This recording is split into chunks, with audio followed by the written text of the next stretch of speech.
Hey friends, welcome back to Channel Surf. If this is your first time here, I'm Jazz and I watch a shit ton of TV. And one of the shows that I was so obsessed with last season was Extracted on Fox. Now, there is a new season that is coming on January 26th, and it's going to be airing at 8, 7 Central on Fox, and then the next day on Hulu. And if you don't know Extracted, they are sending 11 untrained competitors into the Canadian wilderness, and they have to fight for their lives out there, basically. But they are not alone. Each competitor has family members at a secluded HQ and they are watching them 24/7. But the twist is the families get to decide when the people in the wilderness get extracted. So there is a lot of emotions and everything's running high when you're on Extracted. And I have one of the family members of one of the upcoming survivalists on the show today, but you guys have seen her before, okay? She is literally the queen of surviving because she's the queen of Survivor. Please give it up for Sandra. Hi, Sandra. Thank you for the invite. I'm happy to be here. Oh my gosh, I'm so happy to have you. I've been so excited for this. Like, love you on Survivor, loved you on the Traitors. Listen, I got all the way to episode 11, which is the final episode. And right before it's time to share the money, they banished me. And they knew I wasn't a traitor. They just did not want to split the prize pot with me. So I got really close. But yeah, they stabbed me in the back. They did. That is, that's kind of what happens on a game called The Traitors. But I've been seeing you commenting about it in Chat BCC. So after we get on talking about Extracted, definitely would love to get your thoughts on the current season. But yeah, Extracted, I'm so excited to see you on this show because you're going to be supporting Eric, your team Eric. And Eric is your daughter, Nina. He's her boyfriend. Since high school, since she was in the 11th grade, they've been together for over 10 years. Oh my gosh, that's amazing. And I like Nina too, guys. If you don't know, Sandra's daughter Nina was on a show called The Anonymous. And she also did really good on that show too. It was so interesting to watch. I really wish they would bring that show back too. That was amazing. Yeah, that was a good show, but just because it played, I think at 11 o'clock at night, people were mainly asleep. So, I think they need to bring it back, just maybe on a different network and earlier. Yeah, absolutely. Now, did you guys watch the first season of Extracted? We had watched Extracted the first season, and then when I got the call about this one, so I did 99 to Beat for Fox in London back in June, and I was gone episode 1, and then I got the call for this, so it was like a 3-week turnaround from when I got the call. They were looking for a 2-woman team for a male survivalist, because it wasn't on season 1, they didn't have that dynamic. So it was me and Nina. I asked my husband, he said no right away. And then we asked Eric, and Eric said sure. So he did the interview, and they asked him like how would he prepare, because he had only been camping once for like 2 days. And he said that he would watch YouTube because he works full time. And that's exactly what he did. And they loved him. So all he did was YouTube his way through Extracted. They don't want anyone like from Naked and Afraid or from Alone. They don't really want you to know anything about surviving. They really grab people that don't hang out in the woods. That's super funny watching YouTube to learn how to be on Extracted. That's such a new age thing to do. Did you give him some advice? I mean, you are the queen of surviving out in the wilderness. What did you tell him? There's only so much you can tell someone, because then they're like, it's a wall, Right. We just kept rewatching the season over and over again. It's like you learn something new, or you hear something new every time you watch it. And for the most part, I simply said, Eric, whatever your situation is, you're the only one that can improve upon it. If you're having a horrible night, if you're sheltered, if you're cold, if you're hungry, you're the only one that can do it. We're going to be in HQ. We're going to try to get you supplies. Anything we get you is a bonus, but don't just sit there waiting on it. You have to make things happen for yourself. And it's different than Survivor, because at least on Survivor, we have people to chat with. Right. We know we're going to go to challenges for reward or for immunity. Out there, it's him, the bears, and the squirrels. That's it. But he did a good job. I was happy. That's good. I'm glad to hear that. So you are known as one of the most strategic players in reality TV history, okay? At this point in your career though, what excites you about joining a show like Extracted in the capacity that you're joining in? Like, you don't have to be out there in the cold with the bears and the squirrels. For me, I'm pretty much Boston Rob says it all the time. Tony, everybody, we're tired of suffering. Like, I'm 51, I'm done with all that sitting out there for 30, 40, 50 days at a time. Like, no, I don't want to do that anymore. But a lot of the times too, like, we miss it. I leave Survivor a week later, I'm like, lose my number, don't call me. A month later, I'm like, when can I go, But for me, I applied for Survivor my very first time. Anything after that, they've always called me. They called me for the Traitors. They called me for 99 to Beat, just like they called me for Extracted. So it's them calling me, and then I'm like, what is it? Okay, let me look. Okay, let's do it. Do you think, since you are coming into Extracted with, this big reputation, a lot of Extracted, yeah, it's about the survivalists out there trying to make it on their own, but a lot of the strategizing takes place inside the headquarters, and there are alliances that are formed and built to try to help the survivalists get further. Do you think that your reputation is going to like help or hurt Eric? Oh gosh. The thing is that when we go into the supply room, we're the ones doing it for ourselves for the Mhm. most part. So no one can really hurt my game. But alliances matter because you want to have people that might put you in behind them or before them, or get you closer to the supply room instead of at the end of the turn.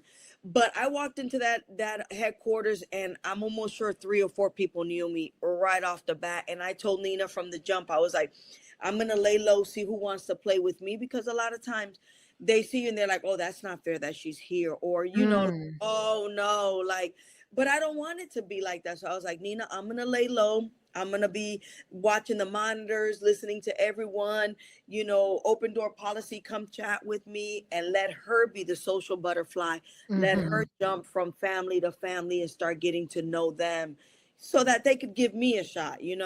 Yeah, yeah, I like that strategy. And also Extracted, it like I said, it's not just about the survival skills, it's about the emotional endurance, the trust, and the pressure from the people that you love the most. What do you think makes this show like fundamentally different than other competition series? Well, here you got to take the families into account. There's so much that happens, and everyone's fighting for their loved one, and it could be very complex. And I remember I told one of the family members, I was like, I'd hate for my loved one to tell me that they wish they had someone else in headquarters that had their back. Like, if you keep on getting screwed, say something, do something, because I would, like, my heart would break if my loved one said to me, man, I messed up by putting you in HQ because you didn't fight for me. And Yeah. I think it put a light under their tails to, hey, no Mr. Nice Guy in here. Yeah. When it comes to your loved one is depending on you to get them the critical supplies that they need to make it one more day. Mhm. So sometimes you can't be nice.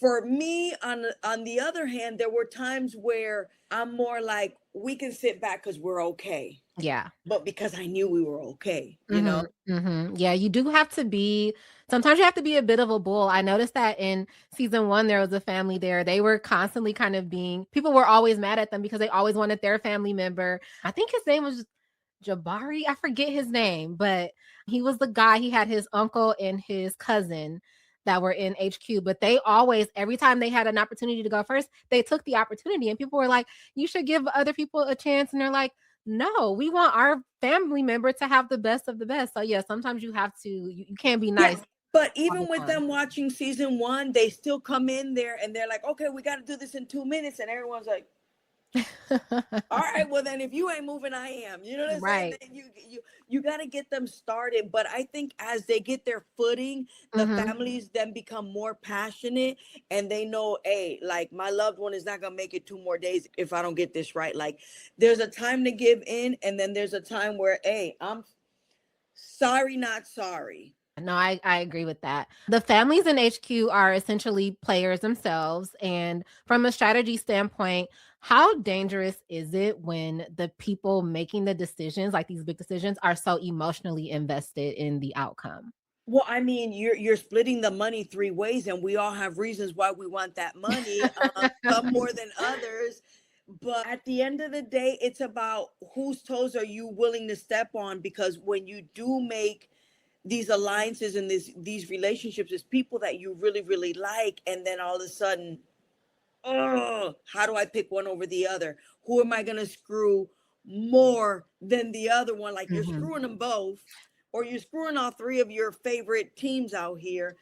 but just and then depending on who you pick, oh, so she likes them more than me, so we're not equal. So just everything in HQ is very complex. Everything in HQ is fast. Like you got to make decisions. That clock says you no, you're not going to discuss it for an hour. You got 2 minutes. So Right. and then it's like, Split uh, but decisions.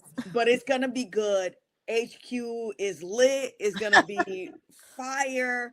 And even for the survivalists too, like it's not easy. You know, we saw season one where it felt like every time you went into the supply room, you grabbed whatever you wanted and whatever you needed. This time around, you're gonna have to fight for everything you get. Oh, so it's different. I think Oh they my god. read Reddit. I think they went on Reddit and saw that it worked, but that the fans wanted them to tweak it a little bit, and they tweaked it, and it's going to be awesome. It's going to be amazing. Oh gosh, I'm I'm glad super I was excited. part and invited to be on season two. I'm really excited about that. Now, how did Nina feel watching her boyfriend be out in the wilderness? Like, I know if I was watching my fiance like out freezing and there's bears and squirrels, like you said, I would be like, extract, extract. How did she feel watching him like that? No, Nina's more of like, oh my God, that she wishes he would read her mind. Like, Yeah. Eric, don't just sit there, do something. Uh-huh. Don't talk about it, be about it. Because Nina's one of those people where if she tells you she's going to do X, Y, and Z, she's going to do X, Y, and Z today. Yeah. But sometimes, you know, we love people that are very opposite of us. Some people Mhm. are real mellow, real chill, real laid back. And by the time they decide they want to do something or change something, it's the end of the day. It's too late now. Yeah.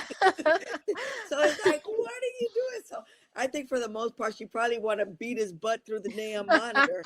Like, get up, do something. Do you think if roles were reversed, like, do you think Nina would fare well if she was gonna be one of the survivalists? Oh, let me tell you, if Nina would have been out there, would have been a whole different story. I'm hoping that after a couple of seasons of Extracted, that maybe they bring back their favorite teams and Yeah. let someone different be out there in the woods. I like that. Yeah, I think she would do well. Like just from watching her on The Anonymous, she has a real like she's able to think very strategically. I mean, obviously, Yeah. she gets it from And well, you. she did Australian Survivor twice. She lasted, and Australian Oh. Survivor is 47 days.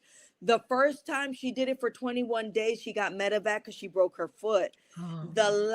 Her second time that she did Australian Survivor, Heroes versus Villains, because the first one was Blood versus Water with me, Mhm. and she voted me out. Then she broke her foot. So when she came home, I was like, karma.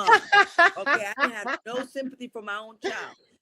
When she went back to play again after she got clearance from physical therapy, they wanted her back for Heroes and Villains. And she went to Samoa where I did my Heroes and Villains. And she lasted 44 out of the 47 days. Like she was at the end. Then she got the Wow. call for Anonymous and won that one. So in Australia, she's known as Princess Nina because like she earned it. She Yeah. earned it. So Nina, forget about it. She go out there, no doubt in my mind that girl would bring home that check. Oh my gosh, I love that. So let's talk about the first supply drop that we're going to see, okay? In that first drop, the families have just 2 minutes like you mentioned to rank survivalists from weakest to strongest or nobody gets supplies. What does that moment immediately tell you about the social dynamics of this game? You don't want to be towards the end if you watched episode season one. If you Mhm. watch season one, by the time you go into the supply room and you're last, there's Nothing. nothing left. Mhm. And when it comes to stuff in the supply room too, from watching season one, you know there ain't but one or two good things. Everything else is phony baloney. I mean, stuff you probably can't even use to survive with. So that's the fight. The fight to how do you get in front of everyone else and you just met them. Yeah. And for me, it's totally different too because I'm coming in as a winner. They're already whispering about me. When is the right time to start stepping on toes? Is it going to have to be immediately? So, but yeah, I can't spoil anything, but I'm Yeah. just going to say that season two is way harder than season one. Like it's going to be fire, chaos. It's going to be difficult, complex, anything you can think of, harsh, hard. Like watching it from your sofa. Mm-mm. Unless you're out there playing it, you don't know. Yeah, it's not the same at all. Once the bartering does open up, though, alliances start forming almost instantly. As somebody like you who has mastered alliance politics, what what should families be prioritizing early on? Is it loyalty or leverage? Probably leverage, Okay. because we don't know, on season one, they were dropping like flies Yeah. early. Mhm. If they were going to go, they went early. And if they were going to stay, they stayed late. So, the first couple of days is crucial. So it's pretty much, hey, listen, I'll say sorry later. But right now, I got to get my loved one the things that they need to help them the first couple of days and get their footing in the game, because then Yeah. they can figure out the rest once they really get to know their area, once they know the routine of what's going to happen on the show, when they're getting drops, when they have to go to supply points and all that stuff. So I think pretty much at the beginning, you just have to get everything you need for your loved one, because you just don't know how many. I mean, why do you care about stepping on toes if the people won't probably be here tomorrow? That's a good point. That's a really good point. Yeah, I love that. Well, I'm super excited to watch Extracted. I can't wait for that. Before we get done, though, I have to get your opinion on this Hmm. season of The Traitors. I've been seeing, like I said, I see you in Chat BCC, so I know. But for my subscribers, they want to know what Sandra the Queen thinks about this current season of The Traitors. You know what? There's a couple of people that I feel bad for, starting with Ron. He saw Mm, something, he heard something, he brought it to the round table, but unfortunately, because it was Portia and it wasn't discussed before, people weren't ready to listen to him. And by the time they did, she was a faithful. It all blew up in his face. So I think in the future, we're gonna see people get Roned. Like I would say, like, I don't want to be another Ron where I'm seeing something, saying something about what was heard and what I saw and what was said, and now I'm the bad guy, because you're supposed to bring evidence forward. When mhm. it comes to Colton, I really don't have any sympathy for him, because he was saying, like, I'm gonna keep pushing the buttons. I don't care. Okay, well, you didn't care, and then the minute Michael said something, which Michael I don't feel said anything wrong. I don't either. I agree. I agree. So, and then now everyone's on the hate Michael bandwagon. Yes, he could be loud, but I think I would love being in the castle with him. Mhm. I didn't initially like the traitor picks. I was like, two housewives, come on. Oh, it's because you're a gamer, though. Because we're a gamer, but this Yeah. is more like a reset for future seasons, because they always assume there's a gamer in the turret. Yep. And now we can say there's not always a gamer in the turret, Mhm. which is perfect. And Rob is doing a great job as a trader. He I really agree. is. Yeah, I agree with you there. I have said I like that. I watched all of the shows. I watched Survivor. I watched Big Brother, but I love the Housewives. I watch Love Island. So I was really excited to see two housewives and somebody from Love Island because I feel like it breaks up the format. Like we're always so used to having a gamer as a trader, and I have said that I think when we have the gamers as traders, that's usually when we get the traders ready to turn on each other because you guys are so used to almost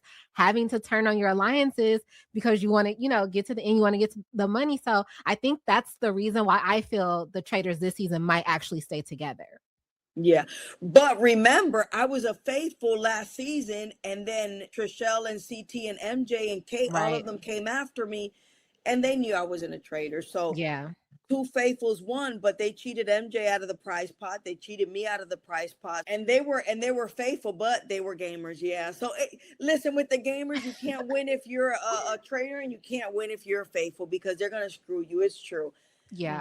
But I'm really enjoying the season, and there's a couple of people that are truly faithfuls, which I say get rid of the ones that are so faithful. They're not traitors. Murder them. Mm. Why are you murdering the people that are causing chaos around the castle? Because Mhm. then you don't have to banish them. They'll automatically get banished. But if you get murder people that are eventually going to get banished, then your name is going to eventually start popping up. Yeah, I agree with you on that. And you think that the other traders outside of Rob, you think Candace and Rena, do you think they are playing good trader games? Well, Lisa already's been busted by Monet, who's Colton. gone. And Right. then Dorinda also put a little spotlight on her being different. And according to Michael Rappaport, what he said on TikTok was that there was a huge blow up between the wives while he was still there. But it sounds like it might pop up in this next episode.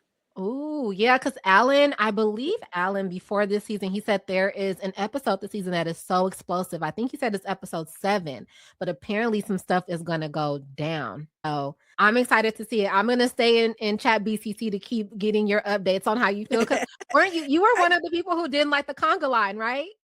I hated that. Listen, if I would, because I'm watching Traitors UK with the Secret Traitor, and the Secret Traitor did so well. Like, please don't get rid of the concept. Just give the Secret Traitor to the right person, someone Right. that really knows the game, that really, not that it has to be a gamer, but you want someone that's going to always think strategically. But yeah, that conga line, that was phony baloney. That was a murder in plain sight. But did you hear though that it got cut from the episode, but they were talking about the conga line earlier in the day. So it wasn't like out of the blue for Candace. They had talked about it. So her bringing it up like wasn't, because it did look suspicious to us. Even I was like, and I'm pulling for Candace. I was like, this is so obvious, girl. What are you doing? But then, yeah, I think Rob C said they had spoken about it earlier in the day. And so it wasn't Mhm. completely out of the blue. Yeah, I've never been in a conga line, and let me tell you, if she would have said, I would have been like I'm here to take this game seriously, and you want us to run around in a conga line like we don't have nothing to do. You have 16 hours of filming, and every minute counts. Yeah, yeah. Thank you for your thoughts on that. Really, like I said, I'll keep following what you feel about the rest of the season. I host another series called The Queue where I talk to actors and reality stars about what they like to watch when they're not on screen. So I just want to know from you, like when you are not on a competition series and like strategizing and stuff, what do you like to watch outside of the Traitors? Because we obviously know you like to watch that. I watch a lot of reality stuff. My husband calls it garbage. It's my thing. He's always watching like the first 48 and all that murder stuff. And I'm like, I just want to watch. Like right now, let me see what I'm watching. I was watching the Beast Games, the part where, Mr. Beast goes and Hmm. sees Jeff Probst. And then before that, what else was I watching? Gosh, I watched so much junk. Oh, my boy CT's on Worst Cooks, and I Oh want to get on Worst Cooks in yeah. America. You should go on that. I was watching his recent episode. I think it was episode 3. So I just been shifting around, but I'm always watching reality TV, anything and everything reality. I assume you don't watch The Housewives though. I don't watch anything on Bravo, but I watched one episode of Married to Medicine Uh-huh. right after Phaedra got off Traitors, Okay. Okay. but just one time. Yeah, yeah. It's so interesting because I feel like it's all reality TV, but I too separate like my competition series like Survivor, Big Brother, The Traitors, completely different ball game than like my Housewives and all the high drama and stuff. Even though the Traitors is very dramatic as well. I'm excited for them bringing it to NBC, Yeah. because I think it would be great for NBC and Peacock to bring a regular Trader season to, prime time.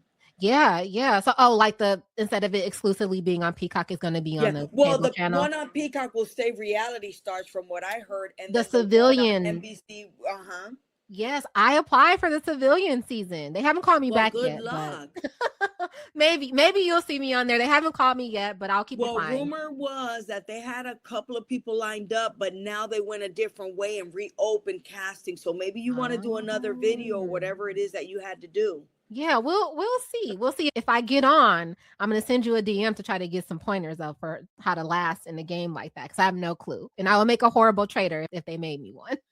No, you probably be a good trader. You just saying that. So Sandra, before I let you go, I want to just play a quick little game with you. Is that okay? Okay. All right. This one is called Dinner Party Guest List, and everybody that comes on Channel Surf, they play this game. So imagine you are throwing your dream dinner party. The budget is unlimited. You have your dream chef, and you get 5 invites for this dinner party. Now, for you, you are going to invite 5 people. They can either be from the Traitors, any season, or Survivor. All right. I'm going to invite Boston Rob. Yes. I'm going to invite Carolyn. Yes. I'm going to invite Tony. And I'm going to invite Jam Jam. I love that. And you get one more. Bring in, how many girls did I pick? 2 girls and 3 guys. I'm going to bring in Natalie Anderson. So now I'm bringing them from both Traitors and Survivor. Yeah. So you said, wait, Boston Rob, Boston Carolyn, Rob, Carolyn, Jam Jam Jam, Jam. Tony, Natalie Anderson. I love that. That's a good dinner party. But this was so much fun, Sandra. I'm so excited to watch you on Extracted coming up. It's always really good to see you on TV. Like I said, I really liked watching Nina, and now we get to watch Eric too. So, like, you guys are just a family of survivalists and TV people. So, we're looking forward to that. And I can't wait to see how things play out throughout the season. Thanks for all the love, and I'm excited for it too. And I'm glad that I got the opportunity. Anytime anyone has ever called me, I'm grateful for the opportunity to go be on TV a little bit more. Thank you guys so much for tuning into my chat with the Queen, Sandra. Make sure you are checking her out this upcoming season on Extracted. She is supporting Team Eric. And like I said, Extracted airs on Fox every Monday at 8/7 Central. And then the next day, streaming on Hulu. Thank you guys. I'll see you next time. Bye.